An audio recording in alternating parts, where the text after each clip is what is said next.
Okay, in language variations and change, what we'll have to discuss here is that language variations is change in progress, stable variations rules, because in language change, and in gender and language change, assumptions about gender roles, changes in an individual speech over lifetime, age grading, and data collections.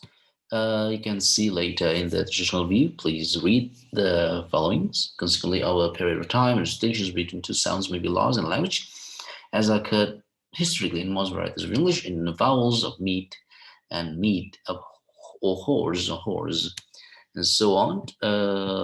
And then such change, of course, is not restricted to legitimate morphology and syntax of language change. In the same way, it is possible, therefore, to write about internally motivated language change, that is, histories of language showing the structure changes that have occurred over periods of time through use of this principle of contrast versus lack of contrast. And we have also externally motivated change. The second kind of change is a language. In language is externally motivated. This change brought about through language contact, right? As we speak to others, and then we have heard things from others. We can change the language. We can also have more variations of these two kinds of change, internally motivated and externally motivated. Historical linguists view the former as being far more important, although contact linguistics has become much more widely studied in past decades. The traditional linguistic approach had the change has not been very helpful when controversies have arisen. And then we have trees and waves. The traditional view of language change also favors a affirmatory account of change and relationship among languages. Linguists tend to reconstruct the histories of related languages or varieties of language in such a way that sharp differentiations are made between those languages or varieties. So that at one point in time, one thing that is language itself or variety, or even especially when linguistic items splits into two or more, is lost and some changes in progress. Before considering language change, we must distinguish between versions and change. For not all versions is a sign of what leads to change, and so on.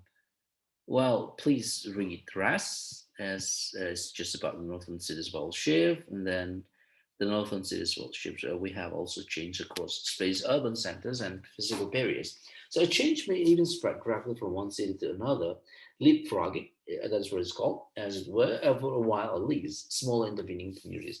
The actual scale may vary, for it is the relative densities of the various places that are important. Their absolute size. That is city, town, village, with later filling in gaps. For example, Britain described how in the fens of England, such a model explained the divisions pattern in an area in which there are only two towns, Kings Lynn and Wisbech, with population of 20,000 and only 14 miles apart.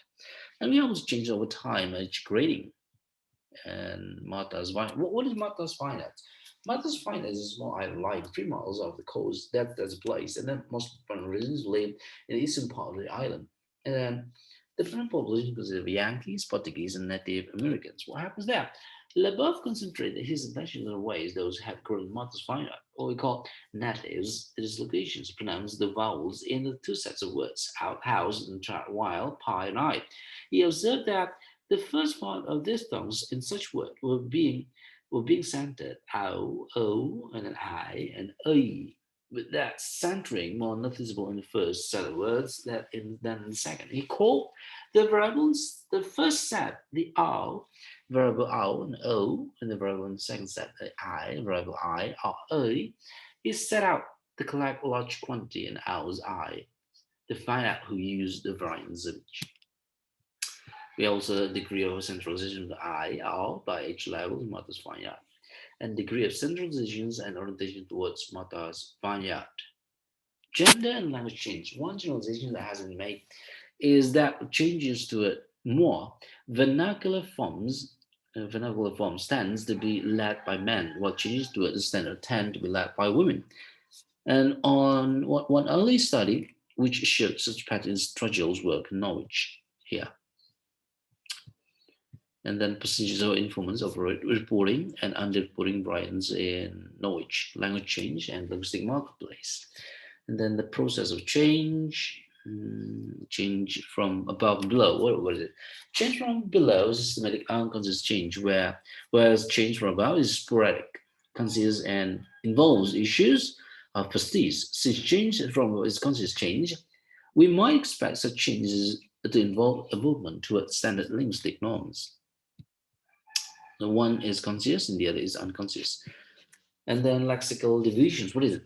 According to this theory, sound change spreads gradually through the words in which the change applies. For example, the change in vowel quality is not instantaneous, affecting at some specific point in time.